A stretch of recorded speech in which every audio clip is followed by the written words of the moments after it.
Rupanya hisap gudang garam boleh hilangkan GERD dan anxiety selamanya.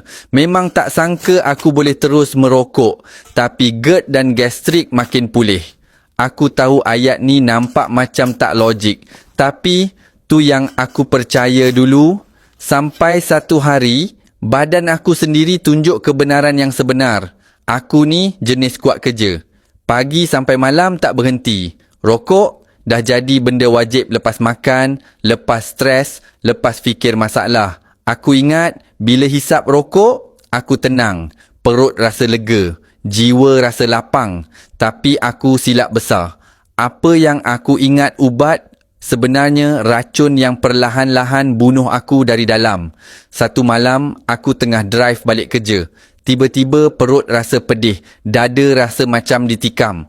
Aku ingat aku kena heart attack. Sampai rumah, aku baring, tapi makin aku baring, makin sesak nafas. Peluh sejuk keluar, jantung berdegup laju. Aku rasa macam, ni ke rasanya bila nyawa ditarik. Aku malas nak cerita panjang, yang pernah kena je faham rasanya. Esoknya aku terus ke klinik. Doktor cakap, GERD, asid perut dah naik ke dada. Dan anxiety aku selama ni datang dari tabiat yang aku sangka penyelamat. Rokok tu bukan ubat, rokok tu pencetus. Aku mula cari ikhtiar yang betul-betul bantu. Aku buat kajian mendalam pasal GERD dan anxiety ni. Rupanya kalau nak sembuh GERD, kena neutralkan asid perut. Jadi aku cuba bermacam jenis ubatan, tapi kebanyakannya cuma redakan sekejap. Sampailah aku jumpa lendir raja.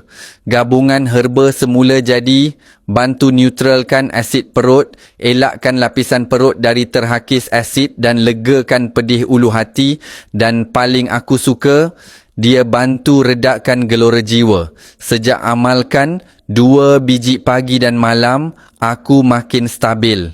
Perut dah tak rasa pedih. Dada ringan. Tidur malam tak terjaga terbangun lagi. Aku yakin nak rekomen lendir raja ni sebab ada kajian ilmiah Universiti Utara Amerika tentang khasiatnya. Pula tu, lendir raja ni lulus ujian makmal di iktiraf. Kalau kau pun tengah ikhtiar cari jalan keluar dari GERD, anxiety atau stres perut melampau, jangan ulang silap aku. Jangan sembunyi dengan rokok. Beri peluang kat diri kau untuk sembuh cara semula jadi. Tekan beg kuning sekarang. Try lendir raja hari ni juga. 2 botol cukup untuk sebulan. Ramai dah rasa lega dan sekarang giliran kau. Lendir raja, redakan perut, tenangkan jiwa.